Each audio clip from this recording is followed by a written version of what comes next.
En esta construcción autosustentable llamada Nave Tierra funciona una escuela pública que mantiene una temperatura regular en todas sus aulas a lo largo de todo el año. Esto es por el aprovechamiento de la masa térmica y la ventilación natural y cruzada.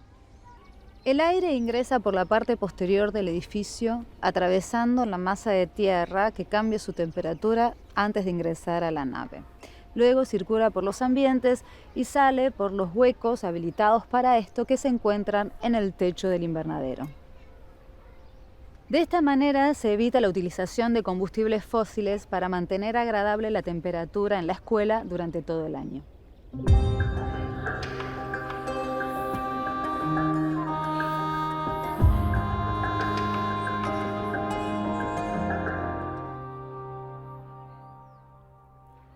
Cada año aumenta la contaminación del aire, superando los registros del año anterior. Sin medidas eficaces, los efectos serán nefastos para la vida en la Tierra. La crisis ambiental avanza a gran escala, provocando sequías, aumento de la temperatura y crecimiento del nivel del mar. Es vital saber en qué consiste la contaminación del aire y cuánto afecta a la atmósfera para poder revertirlo.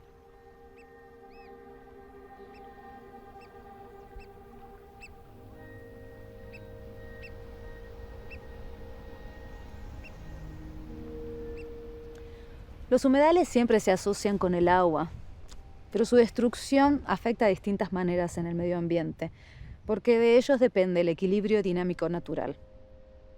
Las turberas son un tipo de humedal que se componen por musgos o plantas vasculares. No es un ecosistema muy típico en la Argentina. El 95% de estas se encuentran en Tierra del Fuego.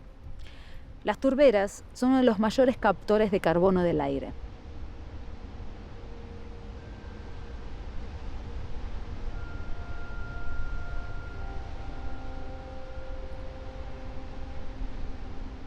Hace aproximadamente unos 12.000 años, cuando los glaciares retrocedieron, se formaron lagos con lecho impermeable por el material arcilloso que fueron depositando los glaciares y con poca capacidad de drenaje.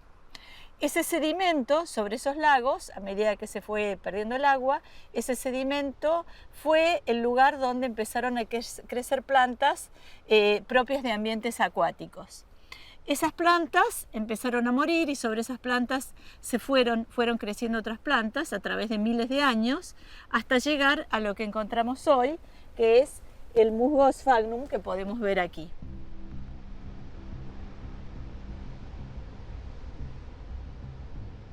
Una turbera es un humedal, por definición de Ramsar, y además es un ecosistema muy particular porque tarda en formarse miles de años. Una turbera puede tardar en formarse más de 10.000 años. Brindan muchísimas contribuciones ambientales y la más importante en este momento de crisis climática es la capacidad de absorber carbono. Las turberas absorben mucho más carbono que los bosques, por ejemplo.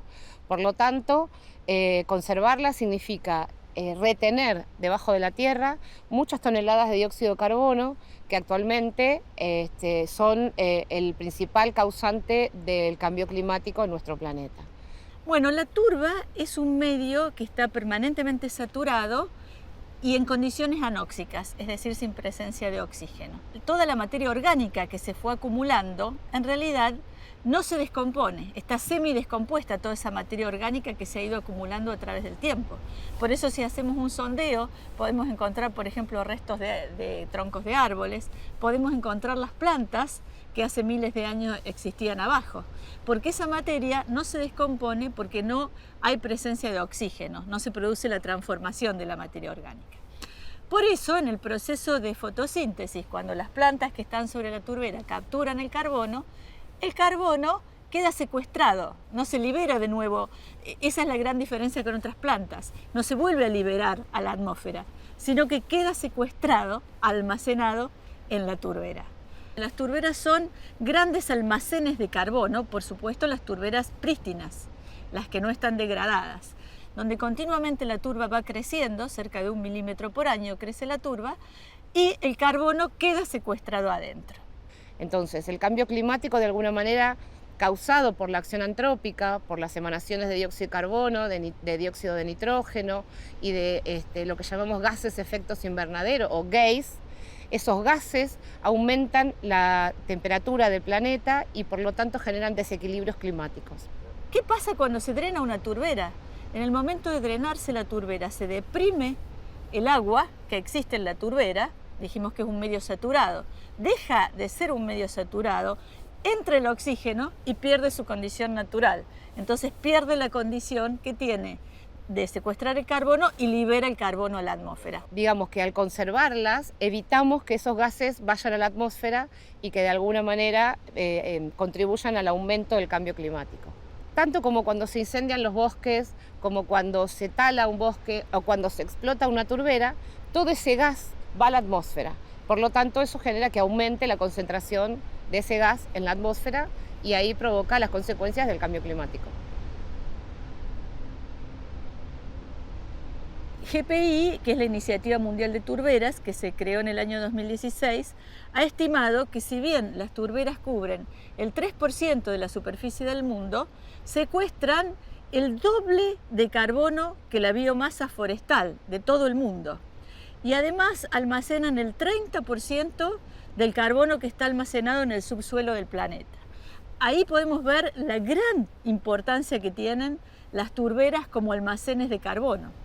Y ahí podemos ver el problema que significa el drenaje. GPI ha calculado que el 5% de las emisiones de carbono mundiales están vinculadas al drenaje de las turberas. El drenaje de una turbera se realiza cuando se corta la turbera por algún motivo, por ejemplo para hacer uso extractivo o cuando se hace una zanja en la turbera con algún propósito de secarla. Muchos hacen una zanja y dicen vamos a secar esta turbera para poder caminar. Al hacer una zanja y cambiar las condiciones hidrológicas, se deprime el agua existente en la turbera y allí es donde entra el oxígeno y cambia la condición natural, que es la que le permite secuestrar el carbono.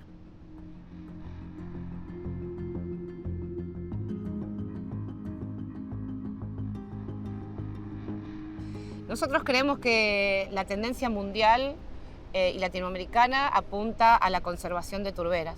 Lo que se pretende es conservar las turberas de todo el planeta. Hay turberas en Alemania, en Irlanda, en Islandia, en Finlandia, en Noruega, en Chile, en Argentina, en Nueva Zelanda, en Australia, en Kenia, en Brasil, en Venezuela, o sea, muchos países tienen turberas. En la República Argentina existen turberas en la Patagonia Austral, pero el 90% de las turberas aproximadamente está ubicada en la provincia de Tierra del Fuego. Estas turberas durante muchos años estuvieron sometidas al uso extractivo porque están incluidas en el Código de Minería como mineral de segunda categoría. Bueno, hace unos 20 años atrás se empezó a pensar en la necesidad de proteger estos humedales porque la Convención Ramsar los incluye entre los humedales. Y en nuestro país los tratados tienen jerarquía superior a las leyes. Entonces las turberas son minerales, pero primero son humedales. Así que en la provincia dijimos, bueno, ¿cómo podemos solucionar esto? A través de planificar, promover el uso racional. Para ello se realizó un proceso de ordenamiento de las turberas que duró 11 años, desde el año 2000 hasta el 2011, donde se aprobó la zonificación que se llama Ordenamiento de las Turberas de Tierra del Fuego, donde se destinan zonas al uso extractivo, principalmente al este de Tolwyn, y zonas de conservación. Hoy hay aproximadamente 38 concesiones turberas, todas están concentradas en el centro de la isla, que es en la ciudad de Tolwyn.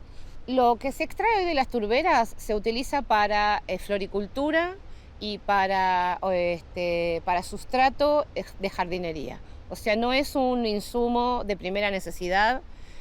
Como siempre nosotros decimos, no estamos salvando de hambre al mundo explotando nuestras turberas. Entonces creemos que es una actividad que debería reconvertirse. Creemos que hoy el turismo en una turbera puede llegar a dejar muchos más dividendos que la explotación turbera y dejar mayor cantidad de derrame en la economía de la comunidad. Las turberas no se pueden restaurar. Las turberas son el vestigio del paso de glaciares que pasaron por acá. De hecho, en esta turbera que estamos viendo pasó un glaciar hace 10.000 años y no va a volver a pasar otro glaciar como para formar una turbera. Entonces, las turberas, así como cualquier recurso no renovable, no se restaura. No es posible volver a crear este ecosistema Por lo tanto, creemos que Argentina tiene que tomar una decisión, así como está discutiendo la ley de humedales a nivel nacional. Las turberas son humedales declaradas por la Convención de Ramsar, de la cual Argentina es parte firmante, y por lo tanto tiene que incluir las turberas en su conservación cuando apruebe la ley de humedales.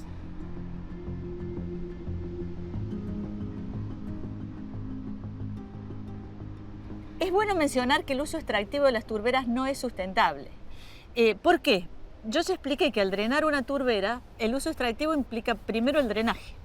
Al drenar una turbera, la turbera pierde su condición natural, deja de crecer la turbera, deja de crecer la turba al perder esta condición natural, y entonces la turbera a corto plazo se degrada y a largo plazo desaparece como turbera. Y entendimos que sacrificarlas es muy duro, porque en un momento en que se está peleando a nivel nacional por tener una ley nacional de humedales, sacrificar los humedales característicos de nuestra provincia nos parece realmente muy triste. La turbera es el ecosistema donde uno ve agua y vegetación unidos en su máximo esplendor, en colores, en formas, en geoformas que uno puede observar en su superficie, donde se forman patrones, mesorrelieves, lagunas, una variedad y una singularidad impresionante de geoformas que hacen que las turberas de Tierra del Fuego, sobre todo las turberas de fondo de valle, son realmente maravillosas. Cualquiera que se pare a mirar el Valle Carvajal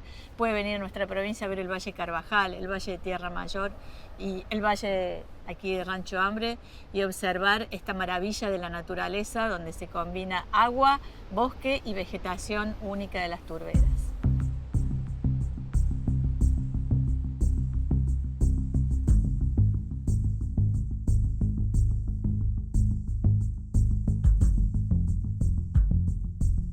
Aves, peces, reptiles, mamíferos, anfibios están en riesgo constante. 1 de cada 5 especies están en peligro de extinción y por consecuencia nosotros mismos. La ciencia estudia y alerta sobre este fenómeno socioambiental que se manifiesta en todos los rincones del planeta. En todos.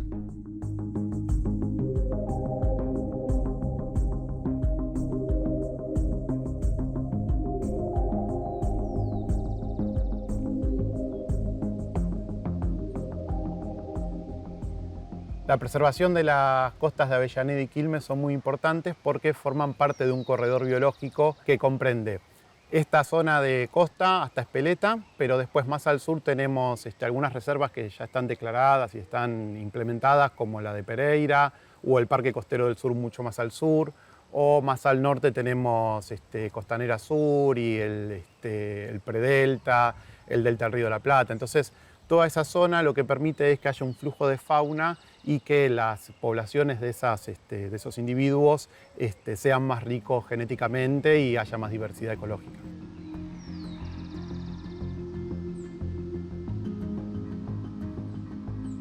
La Reserva Marginal Quilmeña es una reserva que tiene una historia relacionada con la lucha de las Madres de las Torres.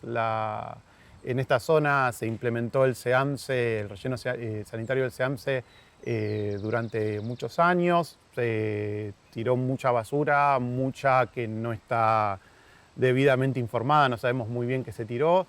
En los años 2000 se empezó a llevar una serie de manifestaciones por personas que habían tenido enfermedades relacionadas con los gases que se producían en esta basura.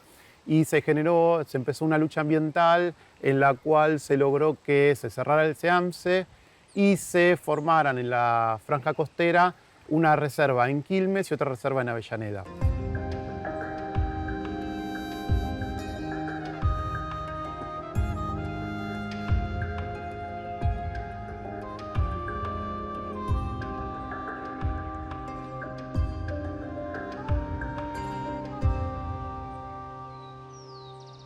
En nuestro caso, además de observar aves, nos dedicamos a la educación ambiental, hacemos algunos relevamientos de aves, publicamos artículos científicos. En nuestro COA usamos la observación de aves como excusa para hablar de educación ambiental. En general, cuando hacemos una salida de observación de aves, también hablamos de los vínculos ecológicos que hay entre las aves y la vegetación.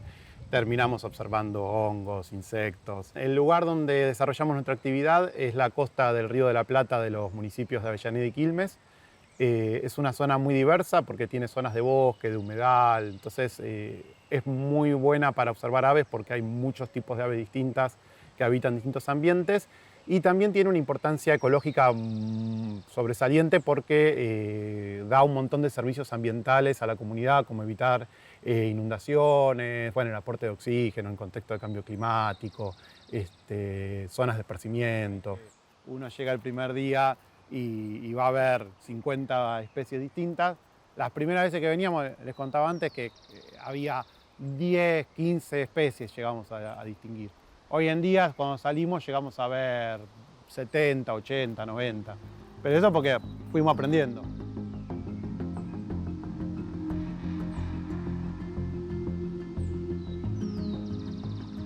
Una de las maneras de ver la importancia que tiene el lugar, yo siendo de Lanús, vengo hasta Bernal, empecé a venir a Bernal porque era uno de los pocos lugares que daban con espacios verdes. En Lanús los perdimos completamente y hoy en día apenas hay plazas, muy pocas plazas, y un ambiente como este, donde por ejemplo hacer una actividad como la observación de aves, es prácticamente imposible.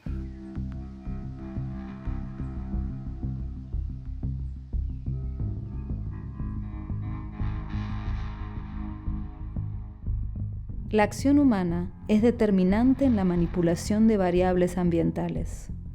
Sobreexplotación de recursos naturales, degradación del hábitat, desorden de la cadena alimentaria, calentamiento global y contaminación rompen el equilibrio perfecto natural y lo colocan en un riesgo permanente.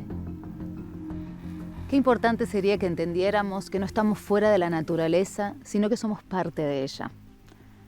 La contaminación trae un perjuicio para todas las especies, incluyendo la especie humana. Por un lado, la ciencia viene alertando sobre un escenario que se presenta como nocivo. Y por el otro, grupos de ambientalistas se comprometen en la protección de la biodiversidad. Desde agrupaciones ambientales con alcance planetario hasta pequeños grupos de vecinos se comprometen con el cuidado del ambiente. Es una forma de cuidarnos y de entender que somos uno.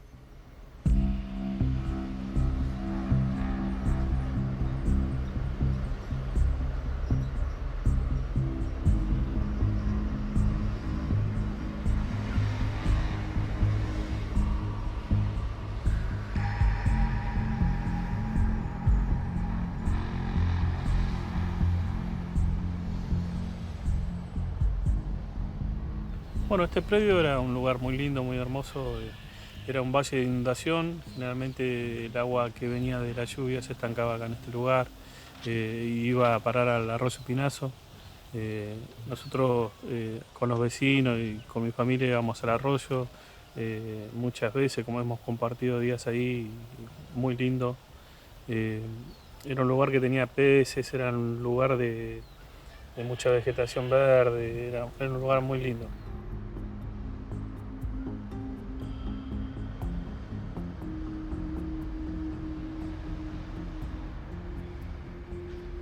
Todo este lugar, antes que se instale el basural, era un espacio verde donde venían los chicos a jugar.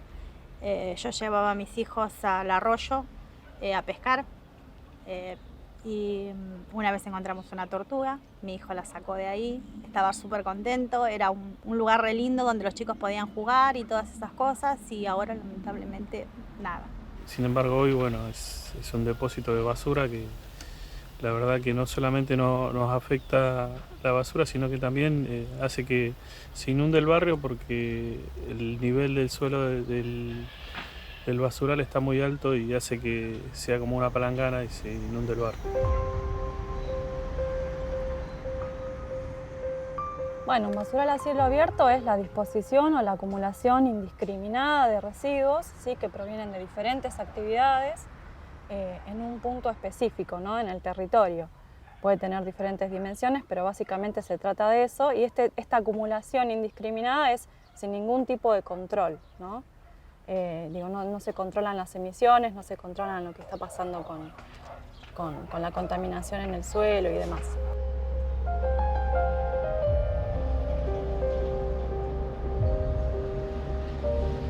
Las causas por las cuales se pueden originar los basurales a cielo abierto son diversas. Para mencionar algunas, principalmente podemos estar hablando de un tema económico, porque en general acá en la Argentina los municipios son los que se tienen que hacer responsables de la disposición de los residuos, esto es, llevarlos al relleno sanitario y pagar por la disposición por cada kilo de residuo que allí se dispone. Entonces esto representa un costo, no solamente por el pago de la disposición en cuanto a cantidad de residuos, sino por el transporte también, por el traslado. El relleno sanitario, a diferencia de un basural a cielo abierto, lo que tiene es que se toman las medidas de seguridad para evitar justamente la contaminación. Por un lado, se colocan membranas de impermeabilización para separar, digamos, los residuos del suelo y así evitar la contaminación del suelo, pero además de ello, la basura se tritura para disminuir el volumen, se va mezclando con capas de suelo, pero además consiste, digamos, en la construcción, en lo que es una red de tuberías o cañerías que van recolectando, por un lado, los líquidos lixiviados para ser tratados en otro espacio y por otro lado también la recolección de los gases que se van emitiendo, productos de la descomposición de la fracción que se puede degradar. Los basurales a cielo abierto se terminan ubicando en las zonas de periferia o en las márgenes de los municipios, en general en zonas que son los límites con otros municipios. Esto genera conflictos también, justamente por ser zonas de límite y zonas marginales. También entran algunos otros actores que pueden tener un rol importante, como por ejemplo los carreros, que son personas particulares que recolectan la basura en aquellos espacios en donde la recolección formal no está llegando, que terminan arrojando en el basural la basura que ellos recolectan. También en algunos casos puede haber una influencia de lo que son las empresas o las industrias que también para abaratar costos terminan aportando sus residuos en estos espacios. Y es muy difícil vivir enfrente del basural. Primero por los olores, los humos, a veces yo tengo que cerrar puertas, ventanas, ni así tampoco porque también se filtra el humo por abajo de las puertas, no se puede respirar, los olores porque tiran animales muertos, o sea, tiran de todo. Y con el humo, vos fíjate que lavas la ropa, la colgás, la tenés que levantar, entrarla, cuando pasa el humo sacarla, colgarla otra vez de vuelta, y si no lavarla, porque a veces viene todo el humo muchísimo y se impregna todo en la ropa, así que tenés que hacer el trabajo otra vez de vuelta. Y vivir cerca de un basural, la verdad que es bastante problemático, porque nos afectan en distintos niveles y en muchas cosas, como por ejemplo la tierra, el aire y el agua, haciendo más hincapié en el humo, sobre todo los días que hay muchas quemas, la verdad que a veces se ven columnas de humo negro, la verdad que son muy contaminantes, que también tenemos que andar durmiendo con las ventanas cerradas. Entre los impactos que podemos mencionar tenemos a posible contaminación del suelo, porque como sabemos, una fracción de los residuos se puede descomponer, se puede degradar. Esto genera, por un lado, líquidos lixiviados que pueden percolar o infiltrar hacia el suelo, pudiendo llegar a la napa o no, dependiendo de las condiciones de la altura o la profundidad en la que esté la napa, por ejemplo. Y por otro lado, también, como parte de este proceso de descomposición, se producen emisiones de gases. Estos gases contaminan el aire, ¿sí? Por un lado, o sea, dependiendo de las condiciones en las que se dan estos procesos de descomposición, podemos estar hablando fundamentalmente de dióxido de carbono o de gas metano o de algunos óxidos, dependiendo del residuo que tengamos, porque estamos hablando de mezclas de residuos que no conocemos su origen, digamos.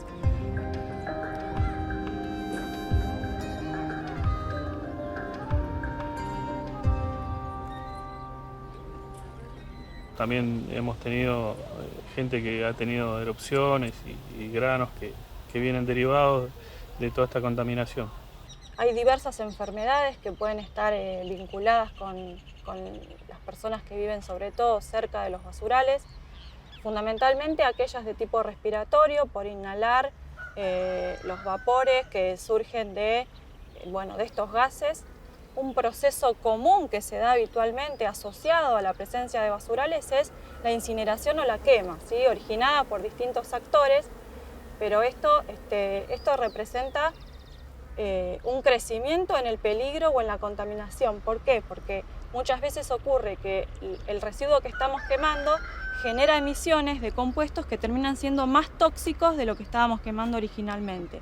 Entonces, la población que vive alrededor está expuesta a estos vapores, a estos gases, entonces las enfermedades que pueden contraer vinculado con esto pueden ser de tipo respiratorio, también de tipo cutáneo o por piel, y dependiendo de las condiciones particulares de cada lugar, también pueden llegar a ser vinculadas con el agua, por ejemplo, si se llegó a contaminar la napa y la población ingiere agua de pozo.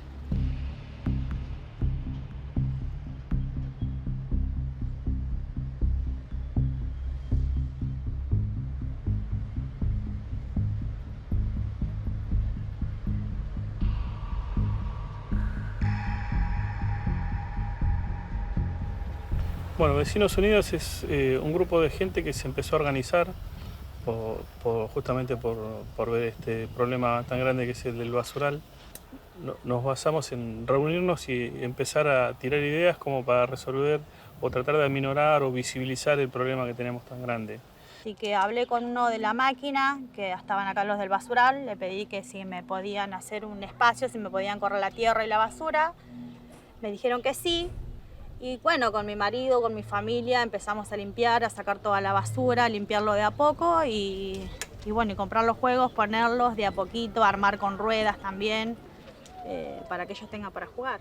El mantenimiento, lo hacemos entre todos, la familia, vecinos también a veces, pero casi siempre la familia. Mi hermano corta el pasto, arreglamos algunos juegos cuando podemos.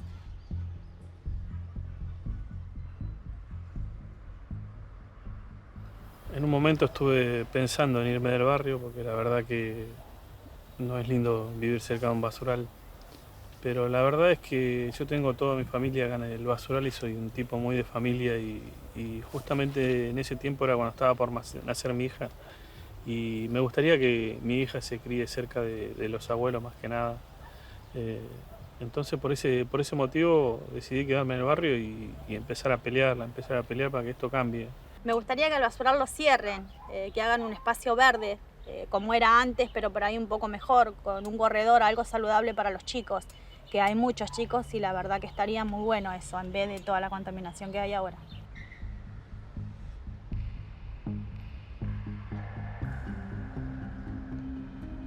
Para poder solucionar el problema de los residuos tiene que haber un aporte de cada uno de los actores que están involucrados.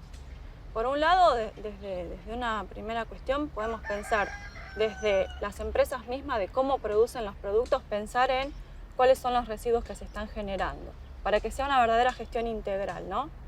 Por otro lado, los estados y los municipios deberían invertir primero en la concientización y en la educación ambiental en términos de los residuos. ¿Por qué es importante separar en casa? Porque de esta manera un volumen importante de los residuos pueden desviarse del circuito actual para poder ser reutilizados o reciclados. Y por otro lado, desde los municipios se debería invertir en lo que es la recolección diferenciada, ¿no? Para que esto, pueda tener una continuidad y efectivamente se pueda dar ese desvío del circuito formal. Porque si yo separo en casa, pero después el camión no recolecta de manera separada, todo termina en el mismo lugar. Además contamos ahora con la ley Yolanda, en donde lo que se está proponiendo es que los políticos tengan una formación ambiental, pero por supuesto algo ya pensado a mediano y a largo plazo tiene que ser indiscutidamente la inversión en una educación ambiental desde edades tempranas, ¿no? Y de manera sostenida en el tiempo. Esto es fundamental también para empezar a cambiar la mentalidad y empezar a ver que esto de los residuos tiene un impacto importante.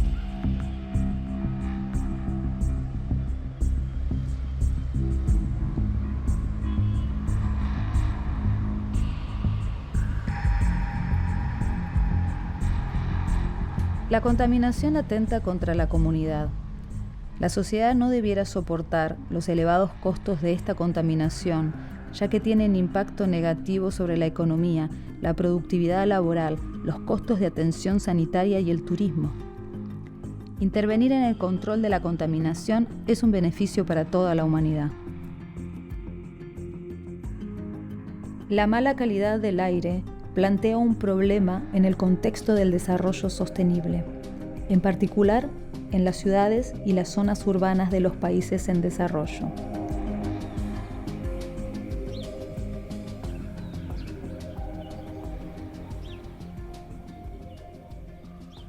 Nos encontramos en Colonia Santa Ana, en el departamento Uruguay de la provincia de Entre Ríos, frente a una de las tantas escuelas fumigadas. Esta escuela rural en su momento sufrió fumigaciones al grado de que una de las docentes participó de un estudio llevado adelante por la Universidad Nacional de La Plata y en su sangre se encontraron agroquímicos, en este caso el insecticida clorpirifos. En 2010 se fumigó con una avioneta sobre este mismo campo. Eran las 2 de la tarde y salíamos al recreo y vimos que en el campo que podemos ver acá enfrente estaba una máquina fumigando, entonces el viento estaba para el lado de la escuela, empezamos a sentir, además del olor muy fuerte, una especie de ácido que caía en la piel. Inmediatamente llevé los nenes al aula con la otra señorita y me vine hasta acá gritando con los brazos, haciéndole señas al aplicador que deje de hacerlo.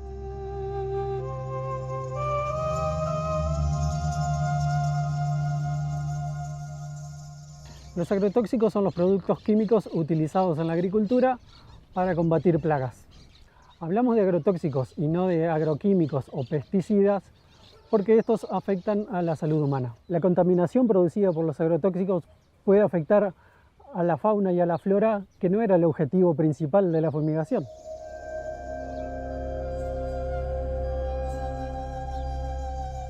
Los estudios internacionales han encontrado una relación directa entre las fumigaciones y malformaciones congénitas, casos de cáncer, afectaciones al genoma humano, o sea, afectaciones a los cromosomas.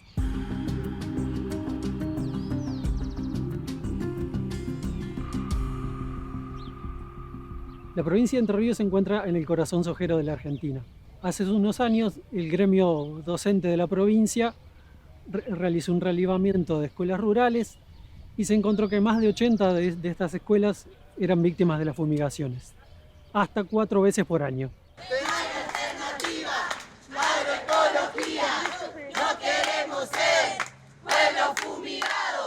Los chicos dijeron lo que vieron. Vieron un avión que estaba fumigando y que ellos sintieron dolores de panza, que sintieron mareos, que sintieron retorcijones de pancita, que les dolían los ojitos y eso. Empezar a luchar desde ahora por la agroecología, por un modelo de producción que diga basta a los agroquímicos y que nos dejen de envenenar.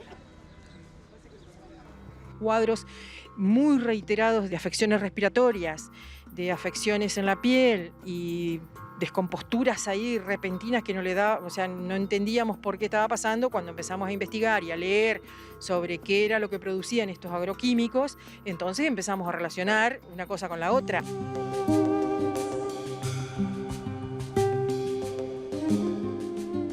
Los agrotóxicos que se utilizan en la agricultura son aplicados fumigándose sobre los campos mediante fumigación aérea o aplicación terrestre, con los llamados mosquitos, que son máquinas autopropulsadas. La deriva, que es el agrotóxico que no cae sobre el blanco, termina en el ambiente y puede dispersarse mediante varias maneras. Una de las maneras es la escorrentía superficial, que se le llama al agua que corre por el campo y puede terminar en un curso de agua, y también está la posibilidad de que termine en una napa de agua subterránea. El fragmento del agrotóxico pulverizado que no llega a su blanco termina en el aire por las propias gotas o de manera gaseosa.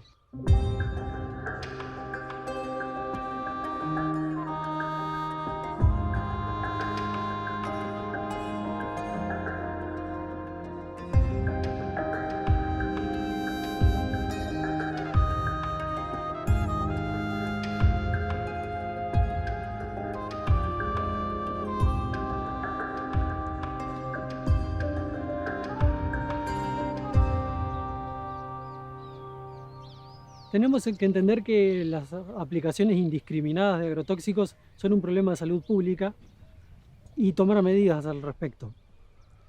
La Ley General del Ambiente, en su artículo 4, nos habla del principio precautorio, o sea, tomar medidas antes de llegar a una afectación más grave en la salud humana.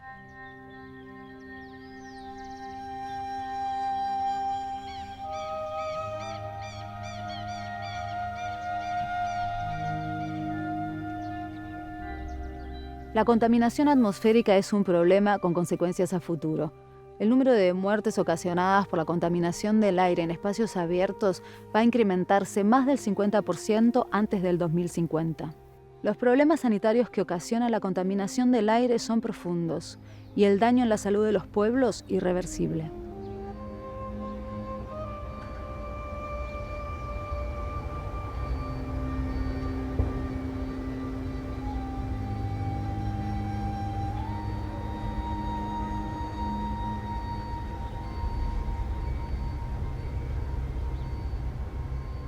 Bueno, yo al tiempo de vivir acá comencé a notar un tipo de alergia en la vista y en la nariz, o sea, en el sistema respiratorio. No solamente afecta eso en mi salud, sino también la parte psicológica, por estar viviendo como en la punta de un volcán, que en cualquier momento va a explotar. No podés disfrutar un día al aire libre porque está continuamente el sonido de las empresas tallándonos el cerebro.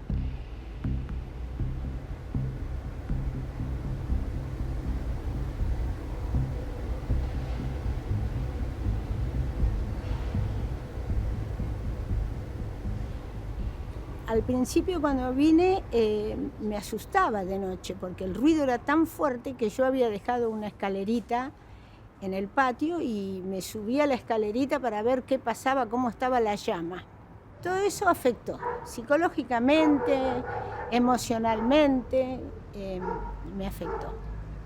Como a mí y a otros que se han ido también.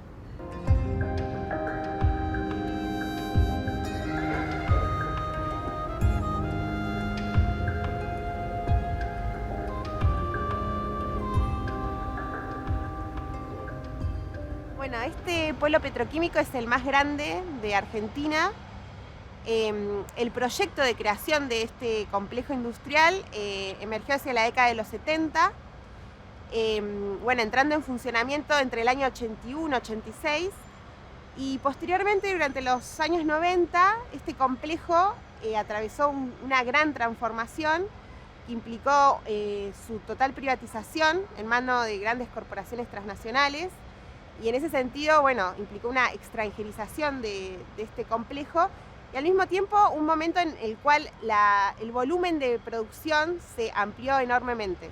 Estas empresas, en términos de lo que hace a su proceso de producción, tienen la característica de que justamente implica la apropiación de un conjunto de bienes comunes de la naturaleza, pero también otros bienes comunes que podemos pensar como bienes comunes de la ciudad, en términos de que para desarrollar su proceso productivo consumen intensivamente, por ejemplo, el agua y el gas principalmente, pero al mismo tiempo generan una contaminación en términos de diferentes emisiones, tanto gaseosas al aire como también de fluentes sobre el estuario de Bahía Blanca, y también una ocupación territorial más vasta que implica la apropiación de determinados espacios urbanos e infraestructuras urbanas.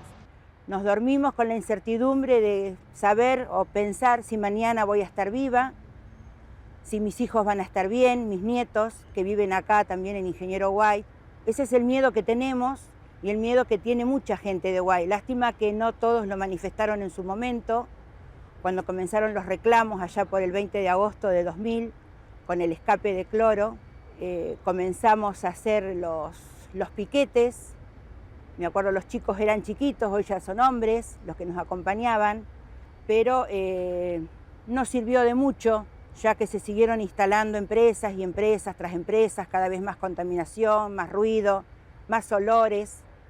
Me fui por una situación muy fea que nos tocó vivir a todos los huitenses, que fue el escape de cloro, que hizo que nos pusiésemos a pensar qué estábamos haciendo acá y qué nos podía pasar. Bueno, el 20 de agosto de 2000 era el cumpleaños número 1 de mi nieto. Mi marido se levanta y va por la avenida San Martín, Paraguay, para el centro, y mira por el espejito y ve una nube naranja y amarilla. Faltaban algunos minutos para las 10 de la mañana. Era el domingo 20 de agosto del año 2000, cuando una espesa nube, color amarilla, despertó los peores temores entre los vecinos de Ingeniero White. El escape en la planta de Solvay Indupa se produjo por una rotura en un caño que conectaba las celdas donde se elaboraba el cloro con la planta de monómeros vinílicos. Según informaron las autoridades de la empresa, la pérdida fue controlada en 5 minutos. Sin embargo, las altas concentraciones de cloro que escaparon siguieron saliendo hacia la atmósfera durante unas 2 horas.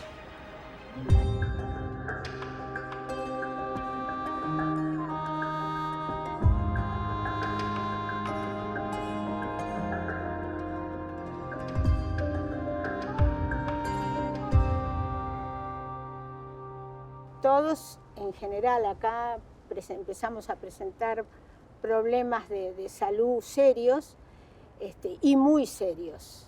Los serios serían los bronquios, la piel, y los muy serios ya pasamos a las enfermedades graves. Se hizo un censo de salud y salió muy elevado el porcentaje de abortos espontáneos en la localidad y en Villa Rosas, y la cantidad de broncoespasmos que hay también en la población. Por ejemplo, ella decía que más o menos en una cuadra de 6, 7 familias, 4 o 5 tienen problemas respiratorios. Mucho problema de asma, los chicos están medicados con el PAF.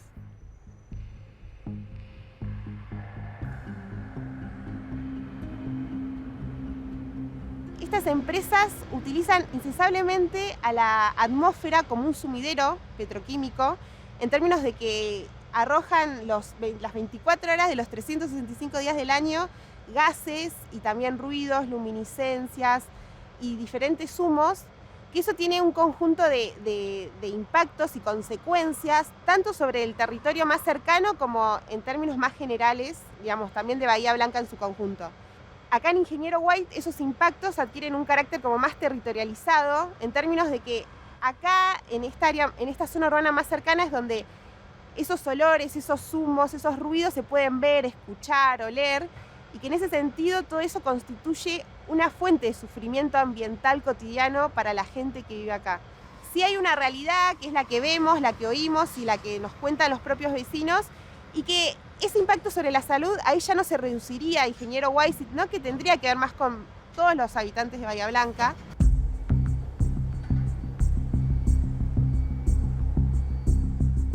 En términos de las emanaciones gaseosas del polo petroquímico, una de las más importantes es el dióxido de carbono, que justamente es uno de los principales gases de efecto invernadero y que en ese sentido actúa en el calentamiento global del planeta, y por lo cual se puede entender que el polo petroquímico tiene al mismo tiempo un impacto mayor en términos de la atmósfera, que la podemos entender como un bien común global al mismo tiempo. Cada vez que vengo para este lado lo siento, porque era un lugar donde me gustaba, porque la casa era mía y yo ahora estoy alquilando.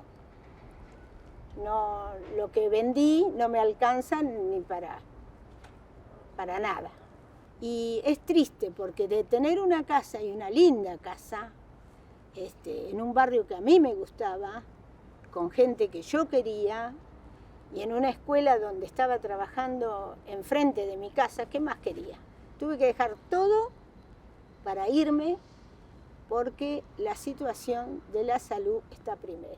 Mi sueño es cobrar el juicio y poder irme de acá, porque yo ya no puedo vivir más acá. Es miedo, es angustia, es estar continuamente con ese ruido, con los olores.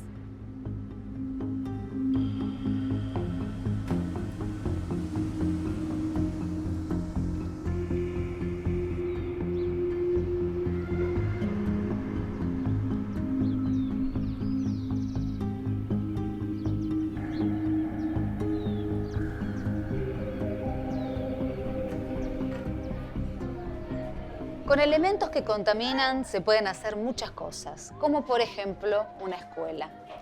Las bases de este edificio están hechas con neumáticos, las paredes con latas de aluminio, botellas de plástico y botellas de vidrio. Elementos que pueblan los basurales y que contaminan barrios enteros, transformados en aliados para una vida mejor. Una escuela que se construye con residuos convertidos en recursos.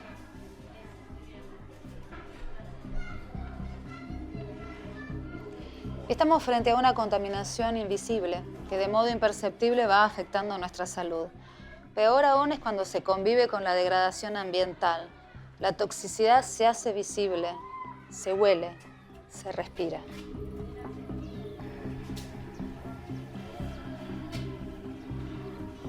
La crisis socioambiental debe ser visibilizada. Siempre hay algo que podemos hacer para mejorar esta situación. Pero antes hay que tomar conciencia, informarnos. Revertir esta situación es nuestra tarea.